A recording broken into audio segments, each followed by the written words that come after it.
ಮರುಗಣತಿ ಮಾಡ್ತಾ ಇದ್ದಾರೆ ಸರ್ ಸರ್ಕಾರದಿಂದ. ಬಟ್ ಲಿಂಗಾಯತರ ವಿಚಾರದಲ್ಲಿ ವೀರಶೈವ ಲಿಂಗಾಯತ ತುಂಬಬೇಕು, ಬರೀ ಲಿಂಗಾಯತ ತುಂಬಬೇಕು, ದೊಡ್ಡ ಗೊಂದಲ ಇದೆ. ಅಖಿಲ ಭಾರತ ವೀರಶೈವ ಲಿಂಗಾಯತ ಮಹಾಸಭಾ ಒಂದು ಕರೆ ಕೊಡುತ್ತೆ, ವಚನಾನಂದ ಸ್ವಾಮೀಜಿ ಒಂದು ಸಭೆ ಕರೆ ಕೊಡ್ತಾರೆ. ಏನಂತ ಹೇಳ್ತೀರಿ ಸರ್? ನೋಡಿ, ನಾ ಹೇಳ ಆನೆಸ್ಟಾಗಿ, ಇದೇನು ಸ್ಟಾರ್ಟ್ ಮಾಡಿದ ದೊಡ್ಡ ಅನಾಹುತ. ಇದು ಯಾರಿಗೂ ಅವಶ್ಯಕತೆ ಇಲ್ಲಿ ಮಟ್ಟ ಎಲ್ಲಿತ್ತಿದ್ದು ಇಲ್ಲ. ಆಮೇಲೆ ಇವಾಗ ನೋಡಿ, ನಮ್ಮದ ನಿಮ್ಮದ ಅಥವಾ ನೀವು ಏನು ಗೊತ್ತಿಲ್ಲ, ಯಾರ್ಯಾರು ಇವತ್ತು ಇದನ್ನು ಹೇಳ್ತಾರಲ್ಲ, ಹಿಂದೂ ಲಿಂಗಾಯತ ಐತೆ ಅವ್ರ ಸರ್ಟಿಫಿಕೇಟ್ನಾಗ. ಯಾರು ಇವತ್ತು ಪ್ರಸ್ತಾಪ ಮಾಡ್ತಾ ಹೌದು ಹಿಂದೂ ಲಿಂಗಾಯತ ಐತಿ. ಸುಮ್ಮನೆ ನೋಡಿ, ಏನಿಲ್ಲೇ ಲಿಂಗಾಯತ ಪಂಚಮಸಾಲಿ ಇನ್ನೊಂದೇನೋ ಏನೇನೋ ಯಾರು ಬೇಕಾದ್ರೆ ಏನು ಬೇಕಾದ್ರೆ ಮಾಡ್ತಾರೆ.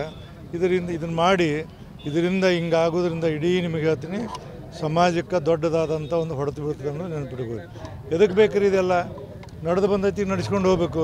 ಇದನ್ನ ಈಗ ಇವರು ವೀರಶೈವರ ಅಂತಾರೆ, ಲಿಂಗಾಯತ ಅಂತಾರೆ, ವೀರಶೈವ ಲಿಂಗಾಯತ ಅಂತಾರೆ. ಇವೆಲ್ಲ ಒಬ್ರಿಗೊಬ್ರು ತಲೆ ಒಳಗೆ ಏನಂದ್ರೆ ಒಂಥರ ಬೇರೆ ಬೇರೆ ಇದನ್ನು ಬಿತ್ತಾರೆ. ಆಮೇಲೆ ಒಂದು ಹೇಳ್ಬಿಡ್ತೀನಿ, ನಾನು ನಿಜಲಿಂಗಪ್ಪ ಅವ್ರ ಕಾಲಕ್ಕೆ, ಜತ್ತಿಯವ್ರ ಕಾಲಕ್ಕೆ, ಕಂಠಿಯವ್ರ ಕಾಲಕ್ಕೆ 96-98 ಮಂದಿ ಲಿಂಗಾಯತರು ಇರ್ತಿದ್ರಿ ಶಾಸಕರು. ಇವತ್ತು ಎಲ್ಲಿ ಮಾತಿನ ಪರಿಸ್ಥಿತಿ ಒಳಗದ ಗಾಣಿಗರು ಬೇರೆ, ಆಮೇಲೆ ಇನ್ನೊಬ್ರು ಬೇರೆ ಬೇರೆ ಬೇರೆ ಇಂಥೆಲ್ಲ ಮಾಡಿ ಅಂತ ಈಗ ಬಣಜಿಗರು ಅಂತ ಹೇಳ್ತಾರೆ. ಹಿಂಗೆ ಮಾಡೋದ್ರಿಂದ ಇದು ಏನು ಉಪಯೋಗ ಆಗೋದಿಲ್ಲ. ಅದಕ್ಕೆ ಹಿಂದಿದ್ದ ಪದ್ಧತಿಯನ್ನು ಮುಂದುವರ್ಸ್ಕೊಂಡಿದೆ. ಹಿಂದೂ ಲಿಂಗಾಯತ ಮುಗಿದು ಹೋಗಿತ್ತು. ಇದನ್ನು ಹೊಸ ತಮ್ಮ ಸ್ವಾರ್ಥಕ್ಕಾಗಿ ಕೆಲವ್ರು ಮಾಡ್ತಾರೆ. ನಾ ಯಾರ ಹೆಸರು ಹೋಗಲ್ಲ. ನಾ ಅಂತೂ ಇದ್ರಾಗ ಎಲ್ಲೆಲ್ಲೂ ಭಾಗವಹಿಸೋಂಗಿಲ್ಲ, ಯಾರ ಬಗ್ಗೆನೂ ನಾವು ಮಾತಾಡೋಂಗಿಲ್ಲ. ಇವರೇ ಇವೆಲ್ಲ ನಾ ನಿಮ್ಗೆ ಹೇಳ್ತೀನಿ, ಈ ದೇಶಕ್ಕೆ ಈ ರಾಜ್ಯಕ್ಕೆ ಏನು ಅನ್ಯಾಯ ಇದು ಅನಾಹುತ ಆಗುತ್ತೆ ಅಂದರೆ ಇವತ್ತರಿಂದ ಅನಾಹುತ ಆಗ್ತದೆ. ಇವು ಎದಕ್ಕೆ ಬೇಕಾಗಿದೆ ನೀವು ಹೇಳಿಬಿಡಿ. ಆನೆಸ್ಟಾಗಿ ನೀವು ಮಾಧ್ಯಮದ ಆನೆಸ್ಟ್ ಇದಕ್ಕೆ ಏನು ಅವಶ್ಯಕತೆ ಐತಿ? ಇದ್ರದ್ದು ನಡಿಯೋಂಗೆ ನಡೀತಿತ್ತು, ಅಪಾಯಿಂಟ್ಮೆಂಟ್ ಹಾಕಿದ್ದು, ಹಬ್ಬ ಹಣ್ಣು ಹಾಕಿದ್ದು, ಏನು ಇದನ್ನು ಸುಮ್ಮನೆ ಕೆಲವರು ತಮ್ಮ ಪ್ರತಿಷ್ಠೆಗೆ ಮಾಡ್ಕೊಳಕತ್ತಿದ್ರು. ಕೆಲವರು ನಾ ಹೇಳಿದ್ರೆ ನನಗೆ ಹಿಂದೆ ಸಾಕಷ್ಟು ಇದ್ರ ಬಗ್ಗೆ ಹೋರಾಟ ಮಾಡೀನಿ. ಹೋರಾಟ ಮಾಡೀನಿ. ಇವತ್ತೇನು ಯಾರು ಇವತ್ತು ಹೇಳ್ತಾರಲ್ಲ, ಈ ಕಾರ್ಯಕ್ರಮ ಅವೆಲ್ಲ ಮಾಡ್ತಾರೆ, ಅವ್ರು ಎಲ್ಸಿ ತೆಗೆದು ನೋಡಿರಿ.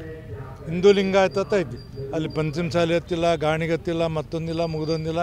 ಈಗ ನಾ ಹೇಳ್ತೀನಿ, ಹಿಂದೂ ಪಂಚಮಸಾಲಿ ಹತ್ತು ಬರ್ಸುತ್ತೆ ಹೇಳ್ತಾರೆ, ನಮಗೆಲ್ಲ ಹೋಗ್ತೀನಿ.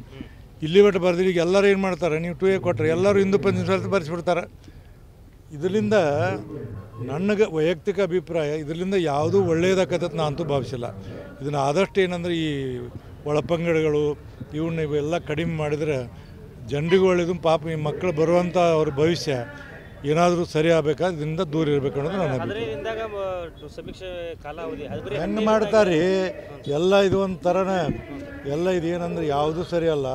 ಒಟ್ಟು ಅದು ನೀವು ಏನು ಪದ್ಧತಿ ಬಂತ, ಈ ಪದ್ಧತಿಯಿಂದ ಒಳ್ಳೇದಂತೂ ಆಗೋದಿಲ್ಲ. ಇಷ್ಟನ್ನು ಮಾತ್ರ ಹೇಳಬೇಕಾದ್ರೆ ಒಳ್ಳೇದಂತೂ ಆಗ ಸಾಧ್ಯ ಇಲ್ಲ. ನೆನಪಿಟ್ಟುಕೋರಿ ನೀವು ಇದನ್ನು ನೋಡಬೇಕು.